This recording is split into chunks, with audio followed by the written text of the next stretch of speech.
Hello guys, welcome back to Photographics Academy. So today I want to explain, or more like dive in deeper into understanding your ISO.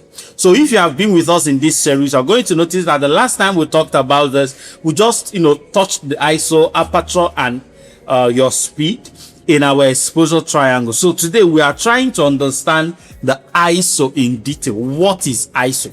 Very, very simple. Your ISO does just one thing in your pictures. It makes your picture bright. It makes your camera more sensitive to light. It makes it more receptive of the lightning that your aperture is bringing into the camera. But there is a downside to it. If you are looking at my video right now, you are going to notice one thing in particular. What are you going to notice? You are going to notice that we'll have a lot of noise going on right here. Let me push up my aperture so that you can see the noise very well. So you're going to notice we'll have a lot of noise going on right here in our camera. Of course, the noise is not even as bad as it should be because we are using a high tier camera that deals with the noise. But if you are using anything that is not high tier, especially my DSLR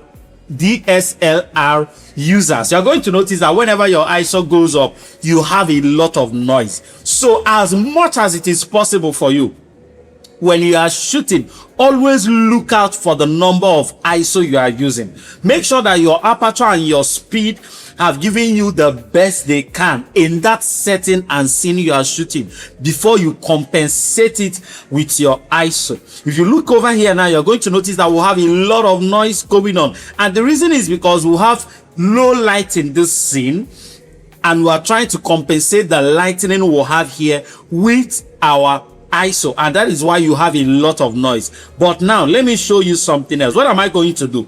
I'm going to introduce light into this scene, and I'm going to adjust the setting of my ISO, and you're going to see the way it comes out. So what I'm going to do now is I'm going to reduce my ISO, and I will have my colleagues turn on the light in the studio so that we will see exactly how it's going to come out. So if I hold down my ISO button and I push it down to, let's say, 3002, so you notice that the camera we are shooting, which is the Sony camera, is down, right? But let's have the light come up now.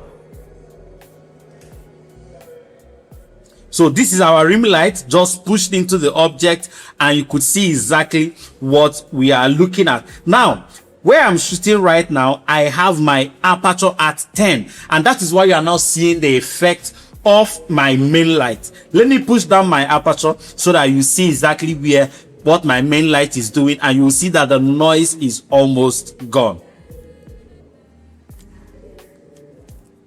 So sorry, I'm shaking the camera, just trying to move it around. Beautiful. So you see we are at f4.5. You could see that we now have a clean image, right? We now have a clean image. Let me even change the rim light to maybe something warm so that you can see exactly the amount of contrast we'll have going on right here. And we can as well push our ISO down. We are in 3002 right now, so because we have enough light already, we can even go as low as 800 and still reduce our aperture.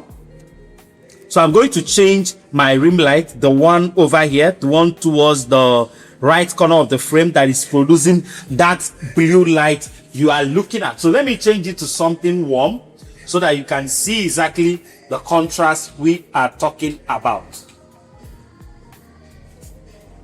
Beautiful. Look at how clean it is now. No more noise, everything looking sharp and beautiful. I believe by now you already understand what ISO does. Very simple. ISO allows your camera see more light, but with it comes a lot of noise. So as much as it is possible for you, light your scene well, then introduce the ISO to the minimum you want to use it. Before I leave it, there is one more information I need you to know.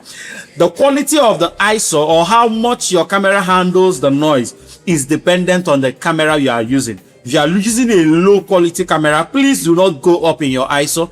because they are going to be very noisy. Work with your light, your speed, and your aperture. But if you are using a high quality camera that has a very wide dynamic range, of course you can even go as high as 6,000 and you'll still get a very clean image. Thank you so much for watching. Make sure that you follow us and make sure that you subscribe to our YouTube channel so that you don't miss any other thing that we'll share right here. Thank you. See you on the next one.